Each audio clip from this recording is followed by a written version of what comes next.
Welcome to the new episode of my channel. আমি অরিত্র। এখন এই ভিডিওর মধ্যে আমরা কিছু লেটেস্ট আপডেটস নিয়ে কথা বলবো। ভিডিও সবচেয়ে প্রথম আপডেট হচ্ছে আফরান নিশোকে কেন্দ্র করে। তো আফরান নিশোরও ঈদে একটা ছবি রিলিজ করতে চলেছে, যে ছবিটার নাম হচ্ছে দাগি বলে। তো সেই ছবিটার কিন্তু এখনো কোনো প্রমোশনাল মেটেরিয়াল আসেনি। কালকে কিন্তু শাকিব খানের যে ছবি আসছে বরবাদ, তার কিন্তু টিজার কালকে চলে আসছে। জঙ্গলির অলরেডি টিজার চলে এসছে, সেটাও ভালো রেসপন্স পেয়েছে। তো অলরেডি এই দুটো ছবি যেদিন ওই সেম দিনকে মুক্তি পাচ্ছে, তার প্রমোশন কিন্তু অলরেডি স্টার্ট হয়ে গেছে। দাগের কিন্তু এখনো কোনো আপডেট আমরা পাইনি, তবে এটা শোনা যাচ্ছে যে দাগের শুটিং কিন্তু র্যাপ আপ হয়ে গেছে, কমপ্লিট হয়ে গেছে শুটিং। এবার দেখা যাক তারা প্রমোশন কবে থেকে শুরু করে, এবং প্রমোশন কিন্তু খুব একটা বেশি উইন্ডো তারা পাবে না, 1 মাসের মতো উইন্ডো রয়েছে।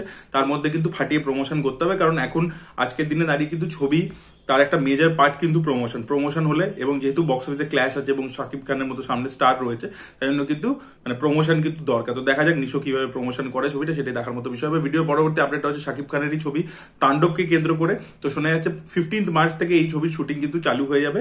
এই ছবিটা আবার শাকিব খান রায়ান রাফির সাথে করছেন আফটার তুফান। তো দেখা যাক এই ছবিটাও বক্স অফিসের বিশাল বড় সাকসেসফুল ছবি হয় কিনা, সেটাই দেখার মতো বিষয় হবে। ভিডিওর পরবর্তী আপডেটটা হচ্ছে ধড়ক 2 বলে ছবিটাকে কেন্দ্র করে, যেখানে আমরা তৃপ্তি দিমড়ি এবং সিদ্ধান্ত চতুর্বেদীকে দেখতে পাবো। ছবিটা প্রডিউস করছেন করণ জোহর, এবং এটা তামিল যে ছবি এসেছিল পারিমানের পেরুমাল, যেটা মারি সেলভারাজ ডিরেক্ট করেছিল, তো সেই ছবিটার অফিসিয়াল রিমেক। এবার এই ছবিটা মেকার্সরা প্ল্যান করেছিল, করণ জোহর প্ল্যান করেছিল হোলি উপলক্ষে রিলিজ করবে, কিন্তু এখন শোনা যাচ্ছে প্রথমে 2024 নভেম্বরে রিলিজ হওয়ার কথা ছিল ছবিটা, তারপরে পোস্টপন্ড হয়ে যায় এবং ডিসাইডেড হয় যে হোলিতে রিলিজ হবে 2025-এ। কিন্তু এখন শোনা যাচ্ছে সিবিএফসি এটাকে ক্লিয়ারেন্স দিচ্ছে না, কিছু সিন নিয়ে তারা আপত্তি করেছে, বিকজ এই ছবিটার মধ্যে কিন্তু কাস্টের একটা অ্যাঙ্গেল রয়েছে। তো সেই কারণে কিন্তু তারা আপত্তি করেছে। তো কিছু সিন হয়তো এডিট করতে হবে বা রিশুট করতে হবে বা ফেলে দিতে হবে, ডায়লগস চেঞ্জ করতে হবে। তো এরকম যেহেতু প্রবলেমস আছে, তাই জন্য তারা ক্লিয়ারেন্স সার্টিফিকেট এখন অব্দি পাচ্ছে না। তো সেই কারণে মাইট বি হয়তো ছবিটা আমরা হোলি উপলক্ষে রিলিজ হতে দেখতে পাবো না, এরকমই শোনা যাচ্ছে। ভিডিওর পরবর্তী আপডেট হচ্ছে ভিকি কৌশলের ছাপা ছবিটাকে কেন্দ্র করে, যেটা কিন্তু বক্স অফিসে পুরো তাণ্ডব করছে, বিশাল একটা কালেকশন করছে। 400 কোটি তো আরামসে করেই ফেলবে, 370 প্লাস করে ফেলেছে। আমি আর ছাবা নিয়ে বক্স অফিস আপডেট আলাদা করে দিচ্ছি না, বিকজ ছবিটা দুর্দান্ত পারফর্ম করছে, আলাদা করে কথা বলার মতো কিছু নেই। ছবিটা এক্সট্রাঅর্ডিনারি পারফর্ম করছে, লোকের প্রচন্ড পছন্দ হচ্ছে। এবার এই ছবিটা কিন্তু তেলেগু ডাব ভার্সন কিন্তু রিলিজ করতে চলেছে 7 মার্চ, কিন্তু এর তেলেগু ভার্সনটা রিলিজ করছে। তো দেখা যাক তেলেগু বক্স অফিসে, স্পেশালি তেলেগু বেল্টে আর কি, হায়দ্রাবাদ ইত্যাদি ওর আশেপাশের জায়গাগুলোতে, সেখানে ছবিটা পারফর্ম করতে পারে কিনা, সেখানেও লোকে এই ছবিটাকে অ্যাকসেপ্ট করে কিনা, সেটাই দেখার মতো বিষয় হবে। কারণ দেখুন, হিন্দু মাইথোলজি নিয়ে কিন্তু তেলেগু সিনেমা বহুদিন ধরে কাজ করে এসছে। সেখানে যেহেতু এখানে একটা হিন্দুইজমের ব্যাপার আছে, একটা মারাঠা ওয়ারিয়ার তারকে নিয়ে গল্প, এবং সেটা অলরেডি নর্থ ইন্ডিয়াতে প্রচন্ড যেহেতু সেলিব্রেটেড হচ্ছে, তো চান্সেস কিন্তু রয়েছে তেলেগু মার্কেটেও ছবিটা ভালো পারফর্ম করতে পারে। ভিডিও পরবর্তী আপডেট হচ্ছে রণবীর সিং এর ডন 3 কে কেন্দ্র করে। তো ফারহান আক্তার কিন্তু পরিষ্কার জানিয়ে দিচ্ছে যে ছবিটা হচ্ছে। মাঝে যেরকম আপডেট উঠে এসেছিল যে ছবিটা শেলফ হয়ে যেতে পারে, তিনি পুরোপুরি সব রিউমার্সকে সরিয়ে দিচ্ছেন। তিনি বলেছেন এই বছর থেকেই শুটিং হবে এবং রণবীর সিং এবং কিয়ারা আডবাণীকেই আমরা দেখতে পাবো। এছাড়া তিনি বলেছেন যে জিলেজারের ছবিটা কিন্তু এই মুহূর্তে হোল্ডে আছে বিকজ অফ অ্যাক্টার্সদের ডেট ইস্যু। তো সেই জন্য সেই ছবিটা এখন হোল্ডে আছে, সেই ছবিটার ব্যাপারে তিনি কোনো আপডেট দিতে পারবেন না। এবং জিন্দগি না মিলে কি দোবারা, এই ছবিটাও কিন্তু এই মুহূর্তে হবে না, এখন সেটা সময় লাগবে। বাট ডন 3 কিন্তু হচ্ছে, ইট ইজ অন, এবং এই বছরই শুটিং হবে। ভিডিওর পরবর্তী আপডেটটা হচ্ছে সালমান খানের সিকান্দার বলে ছবিটাকে কেন্দ্র করে, যে ছবির মধ্যে আমরা সালমান খানের অপোজিটে রশ্মিকা মান্দানাকে দেখতে পাবো, এবং ছবিটা ডিরেক্ট করছেন এআর মুরুগাডস।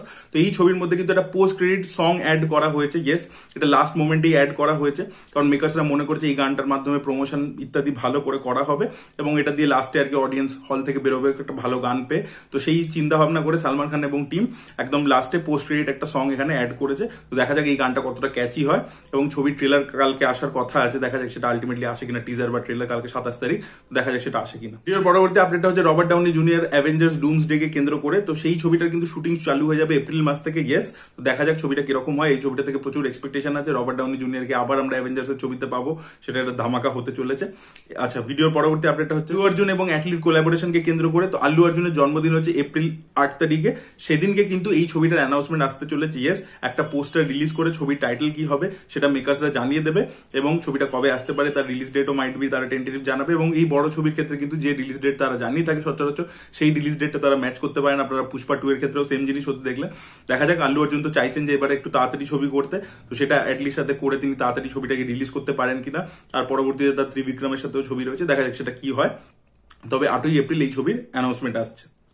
ভিডিওর পরবর্তী আপডেটটা হচ্ছে একেন বাবুর আপকামিং ছবিকে কেন্দ্র করে। এই ছবিটা ডিরেক্ট করছেন জয়দেব মুখার্জি এবং এই ছবির মধ্যে আমরা অনির্বাণ চক্রবর্তীর সাথে সাথে শাশ্বত চট্টোপাধ্যায়কেও দেখতে পাবো। ইয়েস, এবং মার্চ মাস থেকে কিন্তু এই ছবির শুটিং শুরু হয়ে যাচ্ছে এবং এবারে অ্যাডভেঞ্চারটা হতে চলেছে বেনারসের ব্যাকড্রপে। ইয়েস, বেনারসে একেন বাবুকে আমরা দেখতে পাবো। তো এই ছবিটাও কিন্তু বক্স অফিসে এর আগের দুটো একেন যে দুটো রিলিজ করেছে সেই দুটো কিন্তু খুব সফল ছবি হয়েছিল। তো আশা করবো এই ছবিটাও সফল হবে এবং এই ফ্র্যাঞ্চাইজটা সাকসেসফুলি এগিয়ে যাবে। তো এই ছবির কিন্তু কাজ শুরু হয়ে যাচ্ছে, দেখা যাক ছবিটা কবে তারা রিলিজ করে, সেটাই দেখার মতো বিষয় হবে।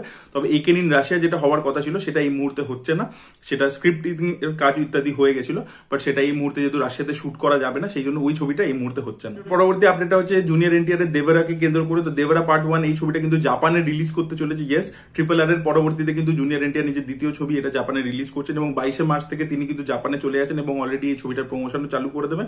তো দেখা যাক এই প্রমোশন করে ছবিটা ওখানে কিছু সুবিধা করতে পারে কিনা।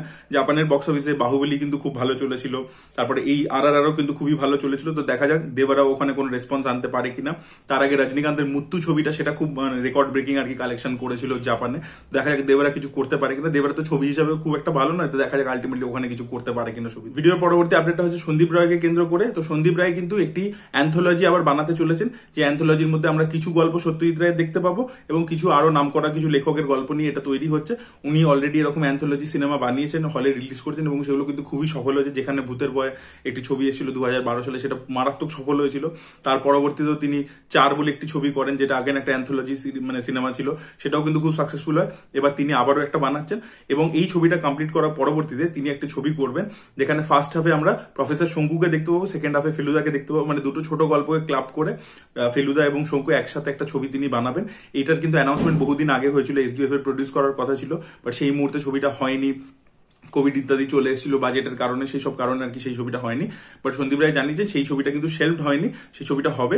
এই অ্যান্থোলজিটার পরবর্তীতে তিনি ওই ছবিটা বানাবেন। ভিডিওর পরবর্তী আপডেটটা হচ্ছে আগেন ধর্মা প্রোডাকশনকে কেন্দ্র করে। তো ধর্মা প্রোডাকশন কিন্তু এই যে মার্কো বলে ছবিটা হলো, তার যে ডিরেক্টর হানিফ আদলানি তাকে কিন্তু সাইন করে নিয়েছে একটি অ্যাকশন থ্রিলার ছবির জন্য। তো হানিফ আদলানি কিন্তু ধর্মা প্রোডাকশনের ব্যানারে একটি অ্যাকশন ছবি বানাবেন। তো দেখা যাক সেই ছবির মধ্যে কতটা ব্লাডশেড, গোর ইত্যাদি থাকে।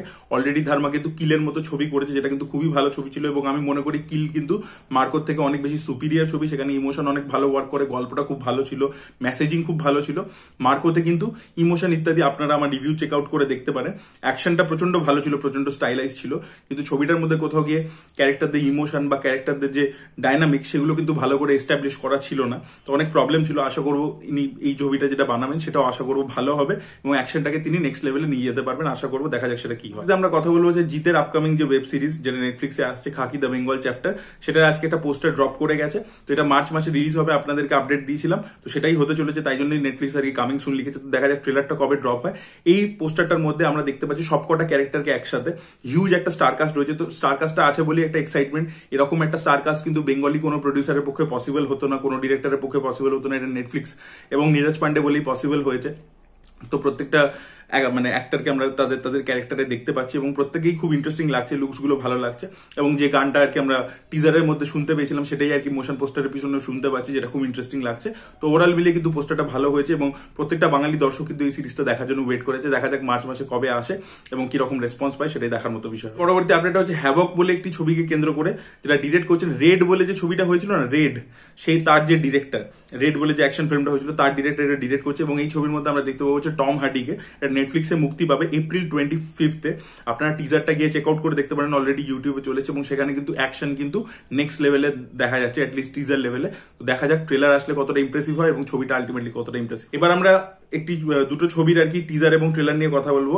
তো গিরগিটি বলে একটি বাংলা ছবি আসছে যার ট্রেলার চলে এসেছে। এই ছবির মধ্যে আমরা লিড চরিত্র প্লে করতে দেখতে পাচ্ছি সৌরভ দাস এবং জ্যামি ব্যানার্জিকে। তো জ্যামি ব্যানার্জির আর কি একটা বড় রোল, সেটা দেখে ভালো লাগছে। সে একটা টাইম আর কি খুব ছোট ছোট রোল করতে এবং সে বড় রোল করছে এবং এই ছবির মধ্যে আমরা যে গল্পটা দেখতে পাচ্ছি, সৌরভ একটি মেয়েকে বিয়ে করেছে এবং দুজনে খুব হ্যাপি ফ্যামিলি আর কি লাইফ লিড করছে। সেখানে আর কি জ্যামির ক্যারেক্টারটার এন্ট্রি হচ্ছে এবং সে কিন্তু একজন স্টকার, সেই মেয়েটিকে স্টক করে বেড়ায়। এবার জ্যামির সাথে তার একটা পাস থাকতে পারে, সেগুলো আর কি দেখায়নি, বাট জ্যামি ওকে স্টক করে বেড়াচ্ছে। এবার তাদের এই যে একটা হ্যাপি ম্যারিড লাইফ সেটা কিভাবে ট্যাম্পার্ড হবে, কি হবে সেটা নিয়ে ছবিটা।